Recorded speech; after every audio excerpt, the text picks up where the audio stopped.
2021년 49번째 우리에게 주신 말씀은 신약 성경 누가복음 19장 12절에서 26절까지 말씀입니다. 신약 성경 127페이지의 말씀이 있겠습니다. 우리 한 절씩 이제 교독하도록 하시겠는데요. 신약 성경 127편의 말씀이 있습니다. 이르시되 어떤 귀인이 왕위를 받아가지고 오려고 먼 나라로 갈 때에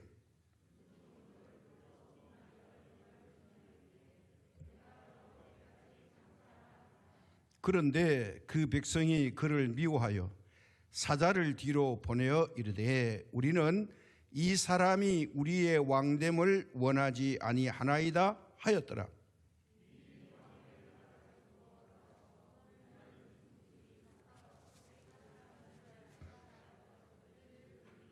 그 첫째가 나와 이르되 주인이여 당신의 한 문화로 10문화를 남겼나이다.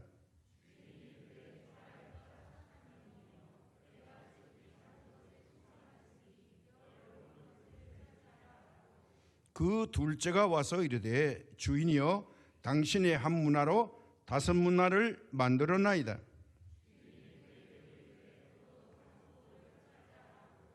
또 한 사람이 와서 이르되 주인이여 보소서 당신의 한 문화가 여기 있나이다.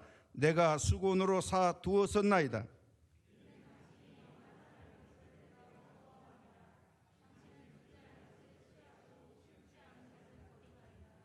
주인이 이르되 악한 종아 내가 내 말로 너를 심판하노니 너는 내게 두지 않은 것은 취하고 심지 않은 것을 거두는 엄한 사람인 줄로 알았느냐?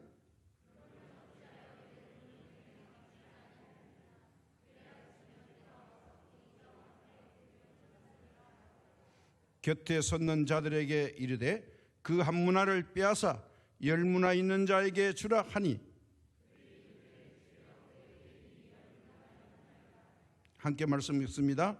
주인이 이르되 내가 너희에게 말하노니 무릇 있는 자는 받겠고 없는 자는 그 있는 것도 빼앗기리라. 아멘.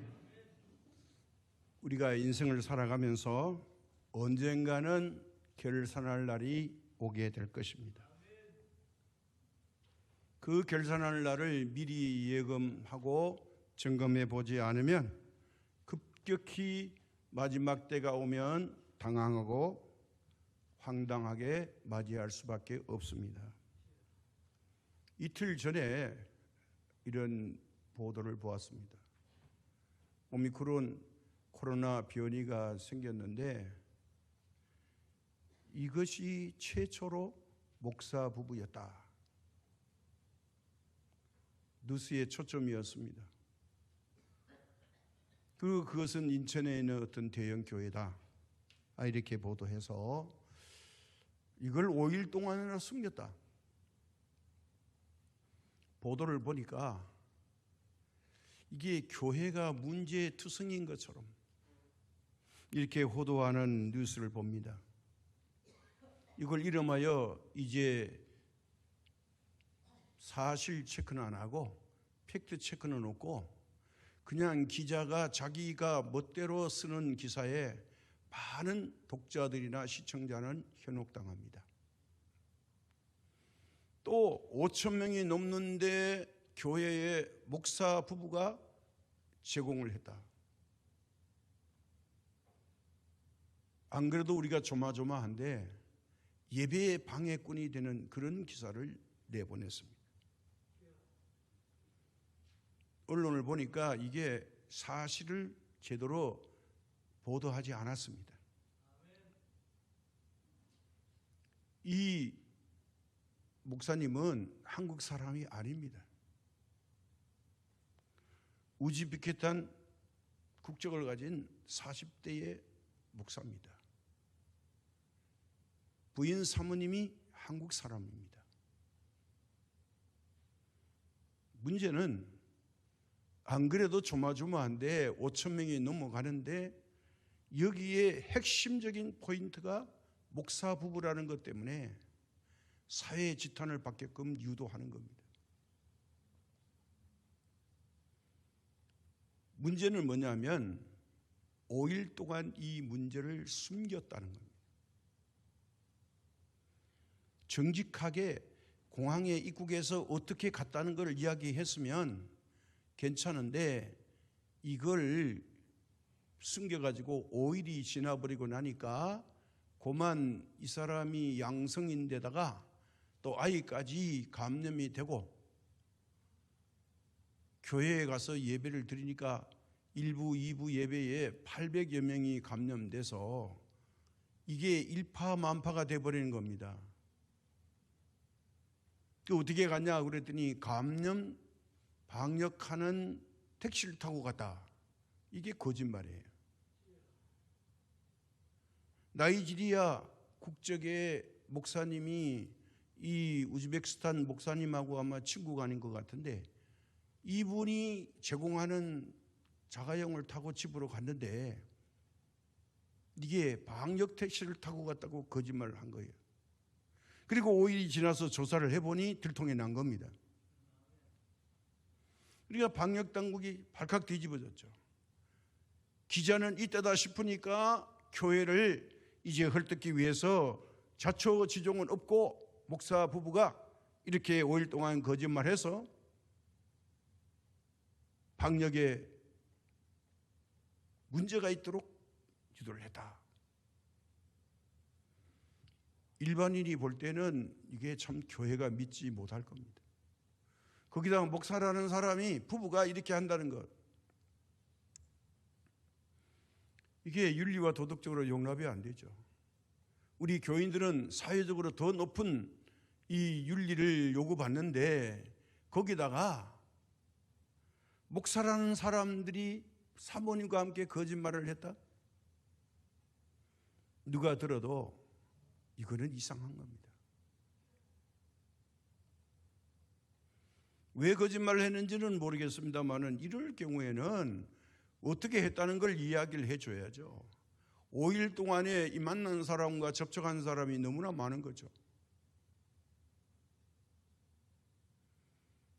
이게 일파만파가 될 줄 몰랐다고 얘기하는데 그건 말이 안 되는 거죠. 그래서 이 코로나 바이러스가 전파력이 강하니까 이거는 어디 갔다 왔다는 걸 이야기를 해줘야 되는 겁니다. 그래야 더 큰 피해를 막는 거죠. 이렇게 큰 파장이 날 줄 모르고 숨겨서 될 일 안을 숨겨서 넘어가려고 하니까 더 큰 문제가 발생하는 겁니다. 오늘 우리가 결과를 예측할 수가 없게 되는 세상을 살아갑니다만은 그러나 결과를 좀 생각하고 말을 하고 행동을 해야 한다는 것입니다.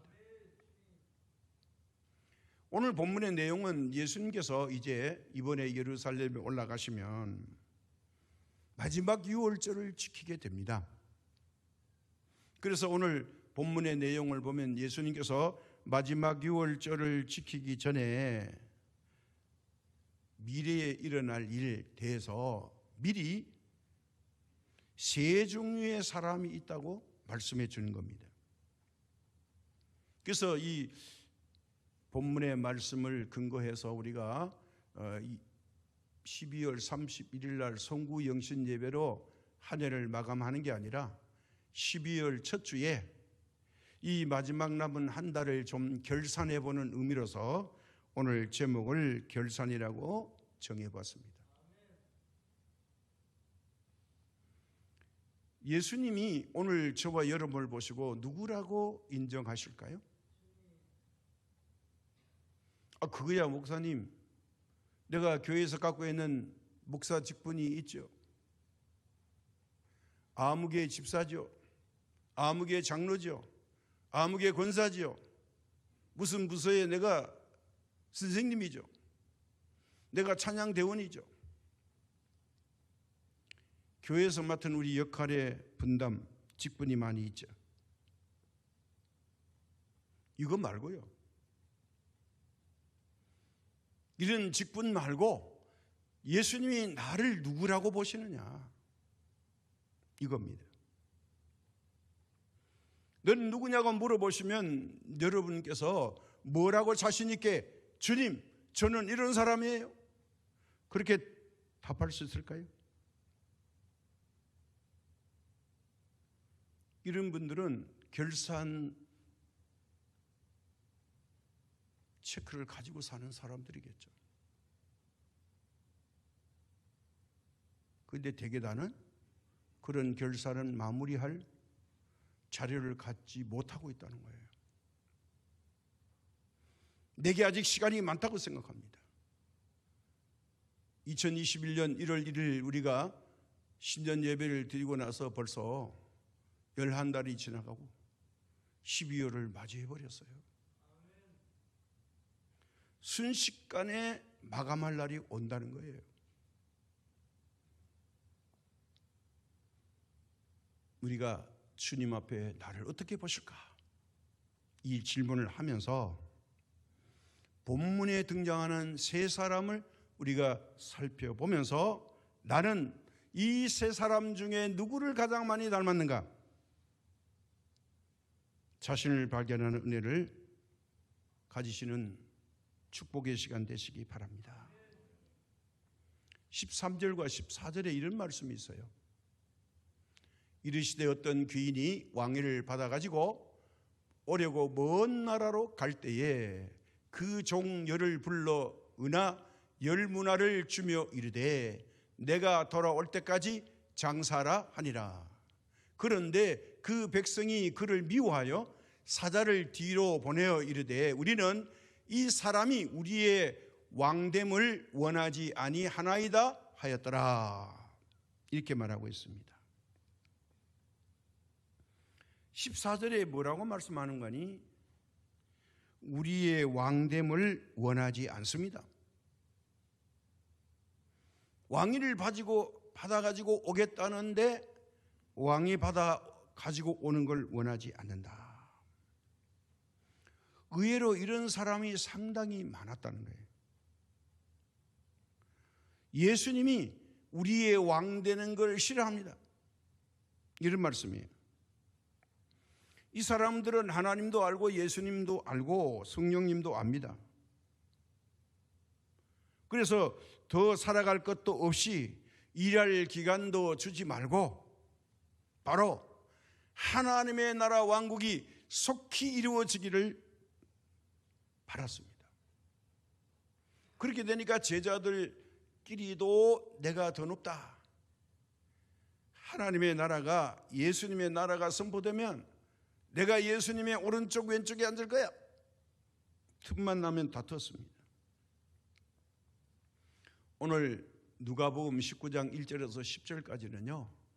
예수님이 여리고에 지나가시면서 예루살렘의 마지막으로 올라가서 이제 십자가를 지셔야 되는데 여리고를 지나가시는데 누구를 만납니까? 유대인들이 가장 싫어하는 세리, 바로 삭개오죠. 그것도 세무관서의 최고위직 세무서장 삭개오. 이 삭개오가 예수님을 만나가지고 변화가 일어났죠. 자기 전 재산을 팔아서 가난한 사람에게 절반을 주고, 그리고 자기가 폭리를 취한 세금을 갈취한 사람들에게는 4배를 갚아주겠습니다. 예수님이 오늘 이 사람도 아브라함의 자손이로다. 인자가 온 것은 잃어버린 자를 찾아 회개시켜 구원하려고 왔도다. 삭개오를 대상으로 이런 말씀을 하셨죠. 그런데 일반 사람들은 어떻게 되느냐? 이번에 예수님이 예루살렘에 올라가면 명절에 엄청난 사람들이 모여드니 이때 아마 이스라엘의 독립을 선포하시고 왕이 되어 주실 거다. 이 기대감이 큰 거예요. 예수님 알고 계셨죠. 왜 이런 기대감을 가졌을까요? 세상 사람들은요, 세상 살아가는데 일하기 힘들고 취업도 안 되고 경기도 나쁘고 정치는 불안정하고 경제가 암울할 때에 정말 먹고 살기 힘드니 새로운 나라가 세워지기를 바랍니다. 가난한 사람들은요 이렇게 생각합니다. 에이, 살기 있는데 전쟁이나 나서 저 부자들 폭삭망해라. 괜히 부자들이 잘못한 것도 없는데 그 사람들이 망하는 게 고소해요. 왜 그럴까요? 내 삶이 힘드니까 그런 거예요. 나보다 잘나는 사람들이 꼴 보기 싫은 거예요. 그런데 예수님이 이걸 알고 계시는 거예요. 이 사람들이 예수님 주변을 왜 따라다니냐? 예수님의 나라가 곧 선포될 것 같다. 저 능력으로 충분하게 된다는 거죠. 그런데 예수님의 말씀이 정반대입니다. 뭐라고 말씀하시는 거니? 지금은 그때가 아니야. 내가 왕권을 가지고 다시 올 때에 그때 이 왕권을 행사할 터이니 너희들은 그때까지 장사를 하라.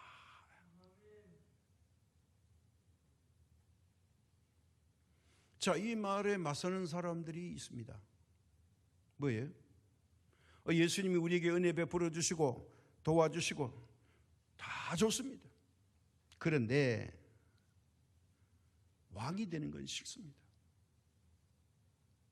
예를 들어 보면요, 병도 고쳐주시고 귀신도 쫓아내시고 물질도 주시고 문제를 해결해 주시면서 죄도 사해 주신 예수님의 베푸신 은혜가 고맙습니다.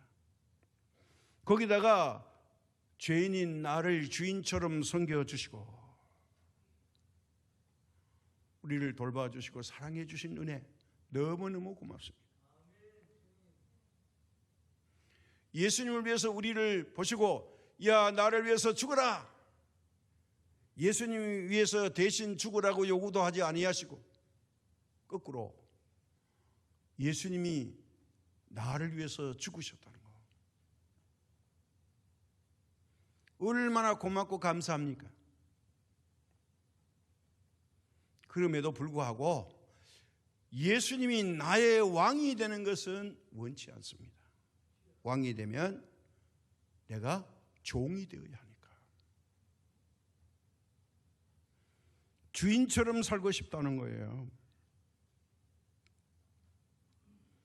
예수님 통해서 복 받는 건 좋지만 예수님의 종이 되어 복종하는 건 싫습니다. 고기도 먹고 빵도 먹고 또 병도 고쳐주시고 먹고 마시는 중에 또 귀신도 쫓아주시고 여러 가지 내 인생의 문제를 해결해 주신 그 주님, 거기다가 진리의 말씀까지 주셨습니다. 그래서 그동안 주님과 함께 할 때 귀도 편하고 눈도 편하고 마음도 편하고 다 주님과 함께하는 3년이 좋았습니다. 왜 그런데 갑자기 하시는 대로 안 하시고 잠시 떠났다가 왕으로 다시 오신다는 말입니까? 그것은 나보고 종이 되라는 거 아닙니까? 전제가 그런 거예요. 그래서 그냥 친구처럼 옆에 계세요. 편하게 계세요. 왕으로 오지 마세요. 왕으로 오는 건 싫다는 겁니다. 그저 지금까지 하시던 대로 은혜를 베풀어 주시지. 뭘 새삼스럽게 이제 왕으로 명령하시겠다고 하십니까? 그건 정말 싫어요. 이렇게 사람들을 꼬드겨서 싫다는 거예요. 무슨 말인 거 아니에요? 예수님이 이 땅에 오심으로 덕을 보는 건 좋은데 주님을 위해서 헌신하거나 희생하는 것은 싫어요. 이런 분들이 상당히 많다는 거예요. 이게 첫 번째 부류의 사람의 모습이에요. 오늘 이 방송과 예배를 드리는 여러분 중에는 이런 첫 번째에 속하는 사람이 한 분도 없는 줄로 믿습니다.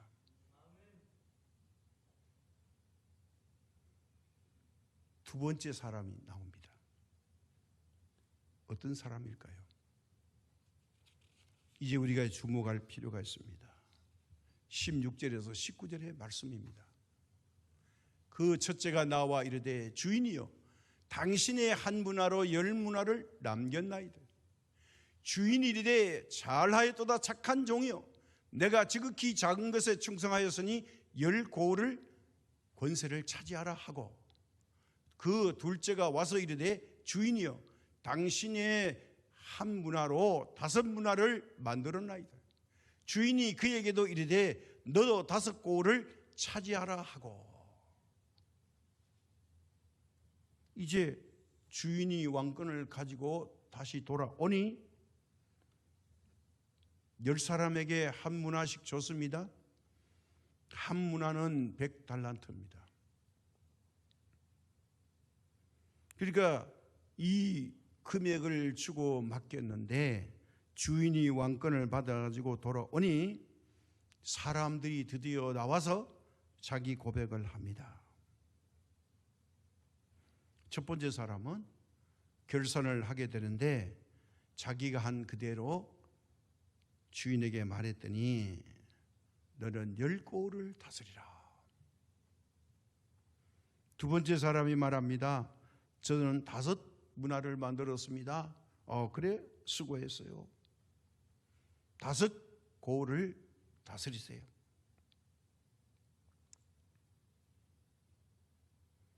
근데 여기에 나오는 두 번째 사람은 어떤 사람일까요?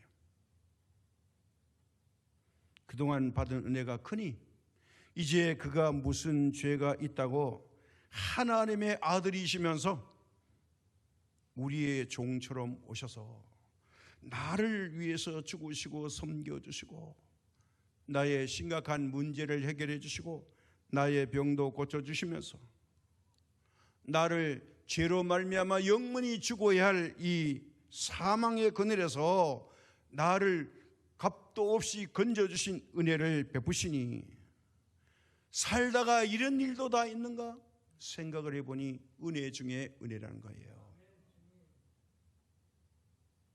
그런데 어느 날 그분께서 늘 이렇게만 너희들 곁에 있는 게 아니라 지금 나는 먼 나라로 갔다가 이제 돌아올 때에 왕권을 가지고 돌아올 터이니 내가 왕으로서 너희에게 부탁하노니 이 10문화를 가지고 가서 장사하라. 그렇게 한 문화씩 나누어 줬는데 10문화를 만든 사람이 있는가 하면 5문화를 만든 사람이 있었습니다. 이 사람들은 받은 은혜가 너무 크니 어찌 가만히 있겠어요? 열심으로 가서 장사를 했더니 개인의 능력에 따라서 10문화와 5문화를 만들었습니다. 받은 은혜가 큰데 어떻게 내가 이걸 가지고 가만히 있으리요? 열심히 장사를 했다는 거죠. 그동안 주인의 은혜를 입었으니 내가 충성으로 헌신으로 열심히 이제 섬기리라. 그런 마음이었다는 거죠. 한 문화를 받았는데 얼마나 열심히 섬겼던지 10문화를 남긴 사람이 있고 5문화를 남긴 사람이 있습니다. 자, 그런데 놀랍게도 한 문화로서 차이가 납니다. 왜 차이가 날까요? 100%와 50%입니다. 차이는 바로 이겁니다. 은혜를 받았을 때는 참 좋은데 지금 헌신하려고 하니 힘드네. 그렇지만 내게 주신 그분의 은혜를 생각하면 바로 예수님은 하나님의 아들이시니 그래서 내가 그 받은 은혜에 뭔가는 조금이라도 보답을 해야지. 그리고 충성도 해야지 하는 마음으로 이 두 번째 사람은 마지못해 미지근한 마음으로 일을 해서 5문화를 남겼습니다. 똑같은 시간에 똑같은 문화를 가지고 일을 했음에도 불구하고 받은 은혜에 감격이 큰 사람과 감격이 조금 적은 사람의 차이가 이렇게 100%와 50%로 절감되어 나타난다는 거예요. 100%의 사람은 일할 때 8시간만 해야지. 그게 기준이야. 그렇게 생각하지 않았어요. 50% 받은 남긴 사람은요, 그래, 근로시간에 열심히 해야지. 주어진 시간에. 가능하면 내게 허락한 시간만 채우면 된다고 생각합니다.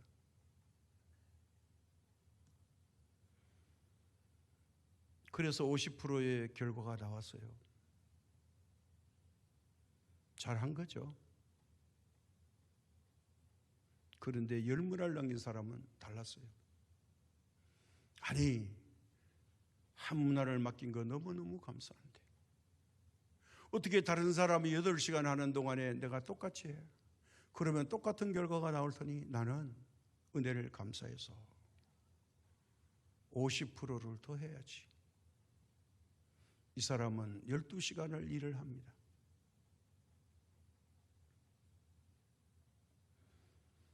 이렇게 하나님의 빚을 많이 졌는데 맡겨주신 게 얼마나 감사한가. 이 사람은 시간의 개념을 생각하지 않아요. 더 열심히 해야 되겠다. 12시간씩 일을 했더니 10문화를 남긴 거예요. 5문화를 남긴 사람은 또 이런 생각을 합니다. 이제 주인이 왕권으로 오면 그거 돌려달라고 하겠지. 그러니까 빚진 놈이 무슨 할 말이 있겠어? 그래도 입이 부끄럽지 않게 일을 해야지. 그러면서 지키라고 하는 것은 꼭 지키고 11조 하라고 하는 대로 아깝지만 정확하게 11조 하고 주의를 지키라고 하니까 싫지만 지키고 그렇게 일했더니 이 사람은 5문화를 남겼다는 겁니다. 이게 둘째 사람의 모습이에요. 어떻게 마음을 가지고 일하느냐에 따라서 결과가 다르게 나타났다는 거예요. 여기까지는 괜찮습니다. 그러나 문제는 이제 세 번째 부류의 사람입니다. 20절과 21절에 이렇게 말하고 있습니다. 또 한 사람이 와서 이르되 주인이여 보소서 당신의 한 문화가 여기 있나이다. 내가 수건으로 사두었나이다. 이는 당신이 엄한 사람인 것을 내가 무서워함이라. 당신은 두지 않는 것을 취하고 심지 않는 것을 거두나이다. 이렇게 말합니다. 이 사람 문제는 똑같이 한 문화씩 받았던 사람인데 주님이 왕권을 가지고 다시 돌아오시니까 거기에 한 문화를 그대로 가지고 나와서 변명하기를 뭐라고 말합니까? 당신은 굉장히 엄한 사람으로 내가 알고 있습니다. 그래서 무서워서 그걸 수건에 잘 싸가지고 잘 보관하고 감추어 놨습니다. 제가 알기로 당신은 심지 않는 데서는 거두고 해치지 않는 데서 모으는 줄 제가 알았습니다. 그러므로 요거 보관 잘 했다가 그대로 가져왔습니다. 당신은 능력이 많으셔서 돌로도 아브라함 자손을 만드시고 한 사람도 아닌 10명도 100명도 1000명도 말씀으로 만들 수 있는 능력이 있음을 제가 압니다. 그래서 하찮은 제가 이 한 문화로 뭘 할 수가 있겠습니까? 당신의 것이 오니 당신의 능력으로 마음껏 이걸 다시 돌려드리니 사용하시옵소서. 이 말입니다. 주관했다는 거예요. 이 말을 들은 왕권을 회복하신 예수님의 말씀입니다. 이야, 너 말 참 잘했다. 칭찬하십니다. 나는 없는 데서 거두기를 좋아하고 적은 것을 가지고 많은 것 받기를 원하는 왕인 줄 내가 잘 알았도다. 그러면 질문합니다. 내가 정말 게을러서 하기 싫으면 아니 이 돈을 은행이나 주식 투자라도 하지. 그랬으면 본전과 이자가 붙을 거 아니야. 은행에 넣었으면 이자가 붙고 주식에 투자했으면 그 주식의 이익 배당금이라도 붙었을 거 아니야. 게을러도 그렇지 이걸 어디다가 맡겨야지. 그냥 그대로 끌어안고 있다가 그대로 가져간단 말이냐. 내가 그걸 몰라서 너한테 맡긴 거냐? 주님의 말씀이에요. 악한 종이요, 실상 너는 악하고 게을러서 일하지 아니하고 핑계만 들어놓고 있구나. 핑계만 된다는 거예요. 일하기 싫어서. 이게 게으른 모습이라는 거예요. 사실 우리 믿음 생활이 편하게 하는 게 아니잖아요. 안 믿는 사람과 보면 굉장히 우리가 많은 시간을 투자해야 되잖아요. 그러나 이 땅에 있을 때는 별 차이가 없지만 결산하는 날에는 완전히 달라지는 모습이 오늘 본문에서 말씀해 주고 있습니다. 이 한문화가 가진 사람의 변명이 이런 거예요. 하나님은 능력이 많으시니 없는 데서 있게 하시고 하나를 가지고 열을 만드시고 그리고 다니면서 생고생 우리가 해봤자 하나님의 능력에 비하면 아무것도 아닙니다. 그게 무슨 소용이 있습니까? 주님의 것을 드리오니 주님께서 마음대로 사용하십시오.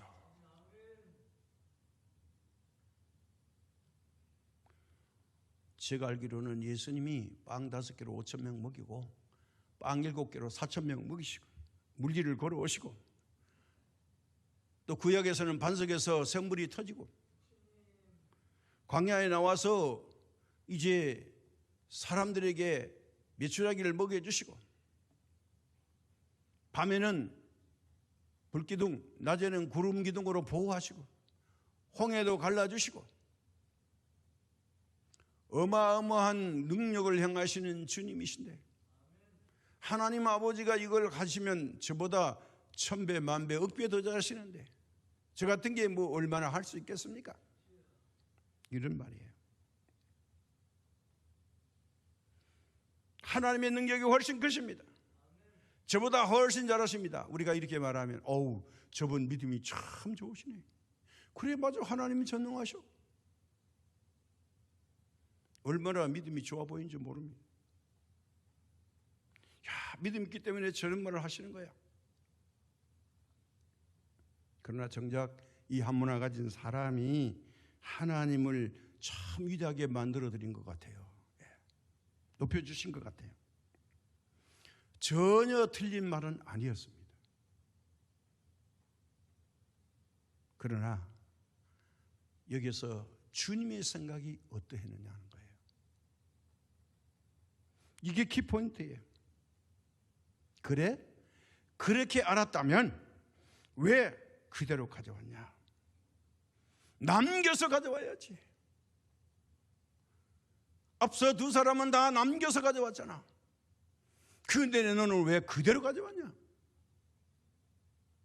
이게 주님의 생각이십니다. 과연 오늘 이 말씀 속에서 나는 이 종류의 세 사람의 종류 가운데 어느 부분에 속한 사람일까요? 23절의 말씀입니다.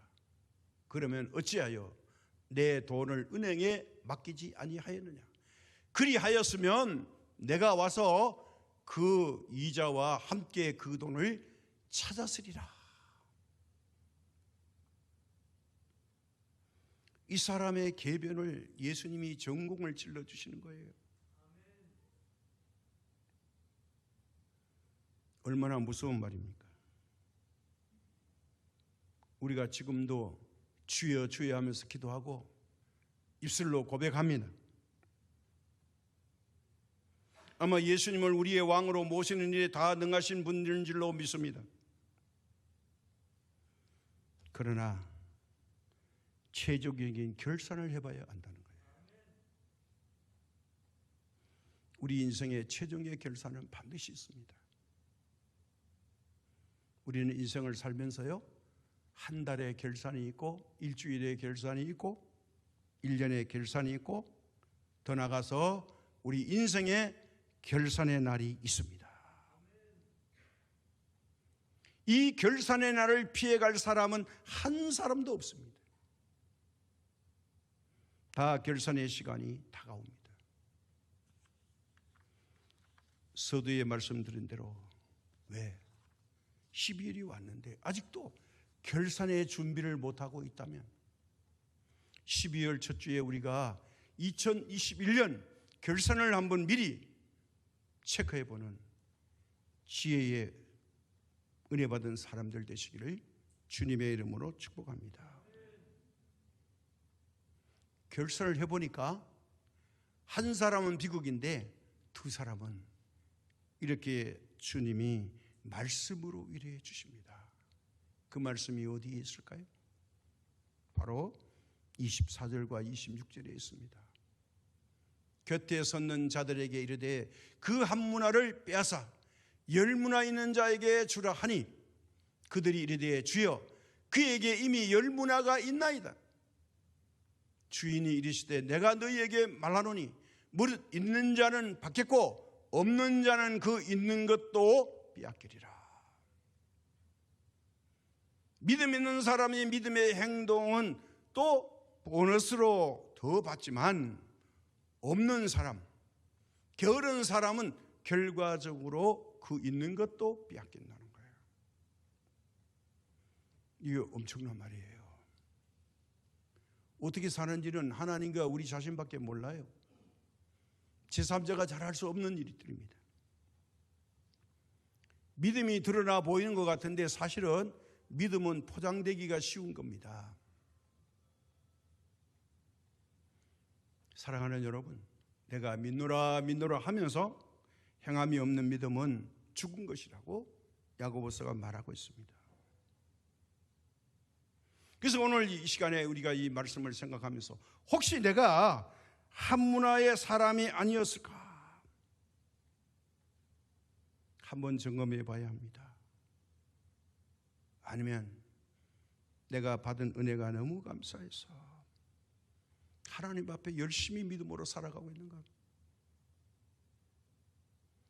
어떤 사람과 같이 은혜도 좋고 축복도 좋지만 주님 때문에 내가 무슨 희생을 당하는 것은 싫다. 주님께 얽매이는 것이 싫다. 자유롭게 살고 싶다. 나의 왕이 되지 마시옵소서. 그런 마음속으로 거절한 종류의 사람이 아니었는지 우리는 이 말씀 앞에서 한번 점검해 봐야 됩니다. 왜냐하면 주님이 왕 되는 것도 싫고 주님이 맡겨준 한 문화도 손도 하나 까딱거리지 않고 편하게 살다가 주님이 왕권을 가지고 다시 오실 때, 왕이 재림하실 때 내 모습이 어떤 모습으로 주님 앞에 서게 될 것인가? 바로 주님이 이렇게 결론을 내리십니다. 믿음으로 승리한 사람, 두 사람에게는 은혜를 주셨지만 실패한 사람에게는 엄한 경고가 있습니다. 믿음의 결산에서 실패한 두 부류의 결말입니다. 한 부류는 한 문화의 게으름과 왕됨을 거부하는 사람들의 최후는 이렇게 결산됩니다. 아까 우리가 읽지 않았지만요, 27절에 이렇게 말합니다. 그리고 내가 왕됨을 원하지 아니하던 저 원수들을 이리로 끌어다가 내 앞에서 죽이라 하였느니라. 예수님을 거부하면 이런 결과가 온다는 거예요. 믿음의 게을러도 이와 같이 된다는 거예요. 구원을 선물로 줬는데 이걸 놓치면 빼앗긴다는 겁니다. 12월이 됐습니다. 오늘 지나가면 우리는 주일 예배가 3번밖에 남지 않았습니다. 한 해의 결산이 왔습니다.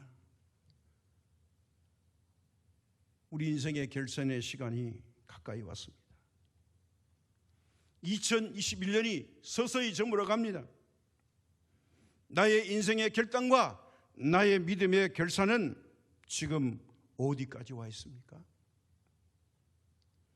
결산할 준비를 마치셨습니까? 오늘 12월의 첫 주에 우리가 믿음을 한번 점검해 보시고 2021년을 어떻게 대미로 장식할 것인가?